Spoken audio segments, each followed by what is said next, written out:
dari program atau kegiatan yang dijalankan? Oke, kalau pencapaian itu kan kita ada yang namanya KPI. KPI itu adalah Key Performance Indicator. Nah, dalam KPI itu sudah diatur ada beberapa poin yang wajib kita capai. Artinya kalau KPI ini adalah pencapaian yang bisa kita ukur dari sisi angka, kemudian dari sisi profitabilitas atau profit atau enggaknya satu perusahaan itu diukur dengan angka KPI. Kemudian kalau pencapaian yang tidak bisa diukur, artinya yang istilahnya di luar dari KPI itu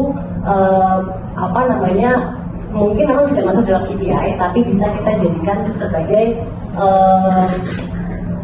portofolionya Excel Smart terutama untuk Balikpapan. Nah, contohnya kalau kayak KPI kita punya beberapa pencapaian, yaitu kita harus make sure atau memastikan target revenue dengan angka yang sudah ditentukan setiap bulannya. Contoh, sebulan ini target revenue saya itu ada di 500 juta per hari. Jadi dalam satu bulan saya harus mencapai revenue itu di angka 500 juta dengan 30 itu sekitar 1,150 miliar. Kemudian ada juga KPI selanjutnya, yaitu bagaimana teman-teman sales di lapangan itu bisa mendistribusikan kartu Excel, Axis, dan Smartfren rata 100% ke semua outlet yang ada di Balikpapan. Contohnya itu. Kemudian kalau yang pencapaian lain yang mungkin tidak masuk dalam KPI, biasanya sih kita lebih ke informal ya, contohnya kayak gedung. Nah, gedung itu kita juga ada satu istilahnya lomba lah ya di internal, kerapian, kebersihan, kemudian ketertiban, panakan faser itu juga masuk dalam satu pencapaian karena bukan dilombakan ya, istilahnya ya dibandingkan dengan area lain.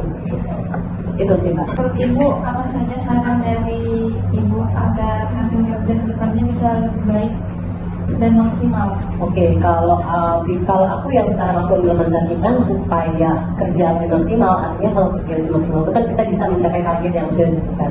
Itu di sisi monitoring. Monitoringnya apa aja? Monitoringnya banyak. Ya, jadi dari sisi kedisiplinan, setiap saya itu wajib atau punya tugas dan tanggung jawab untuk memastikan tim sales saya yang ada di bawah saya itu semua disiplin. Satu, disiplin waktu, yang kedua disiplin untuk dia bisa mengejar KPI-nya masing-masing atau target masing-masing. Kemudian selain monitoring, evaluasi. Ya, jadi apa aja kendalanya sales tim saya yang ada di lapangan itu kita evaluasi, isunya apa aja. Kemudian setelah dapat isu kita coba cari solusinya. Itu kalau misalkan solusinya sudah diterapkan nih dengan misalkan isu A, kita punya solusi seperti ini.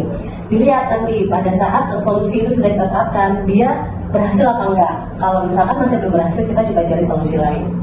Gitu sih Mbak. Jadi muter-muter situ aja. Jadi benar-benar monitoring tetap itu harus dilakukan. Kemudian yang kedua adalah evaluasi dari hasil kerja, sama kita cari solusi akan adanya isu-isu yang ada di lapangan.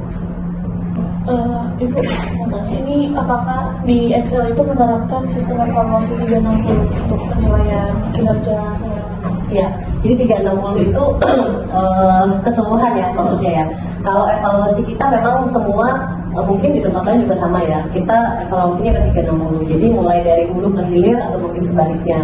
Mulai dari jam berapa kalau pasar itu datang ke kantor, jam berapa kita mulai briefing.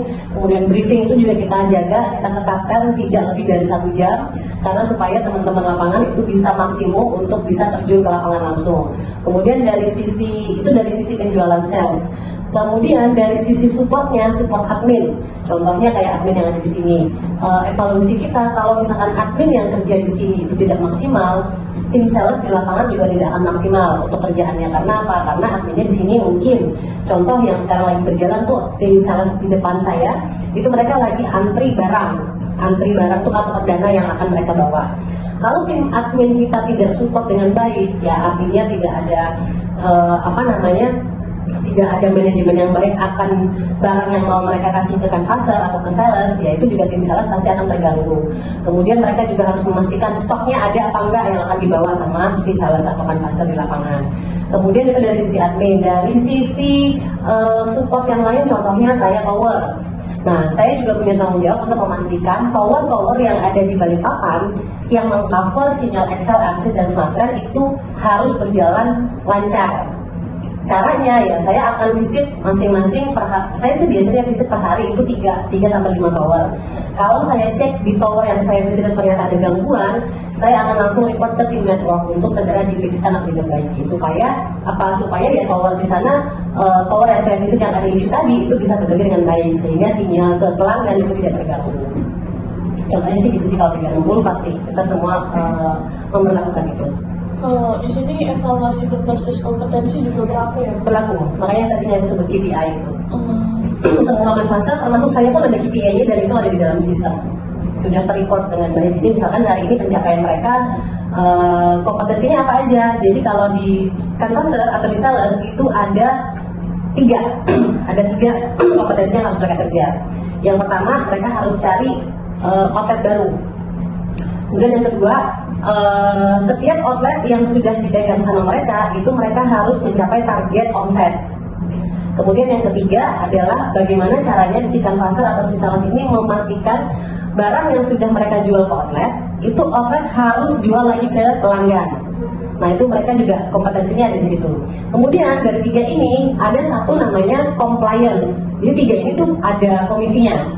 Kalau 3 ini mereka bisa dapat komisi, asalkan yang keempat, ya parameter keempat ini adalah yang namanya parameter atau kompetensi visit atau kunjungan. Nah, kompetensi visit atau kunjungan ini banyak parameternya. Jadi satu, mulai dari waktu edar. Waktu edar mereka itu harus minimum 8 jam dalam 1 hari.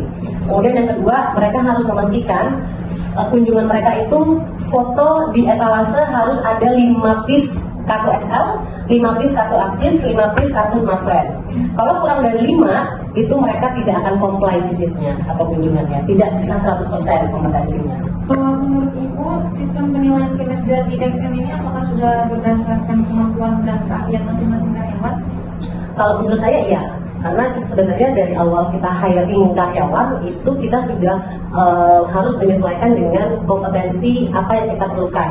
Jadi kayak sales berarti kan saya harus meng-hire orang yang memang sudah punya pengalaman di bidang penjualan. Kalau misalkan pun orang yang kita rekrut itu belum ada pengalaman, itu kita punya yang namanya trainer di sini. Jadi mereka akan dilatih sampai mereka bisa dan mereka pede untuk terjun ke lapangan langsung. Mungkin itu aja pertanyaan dari kita, Bu. Terima kasih banyak. Sama-sama, semoga sukses ya. Iya, Bu.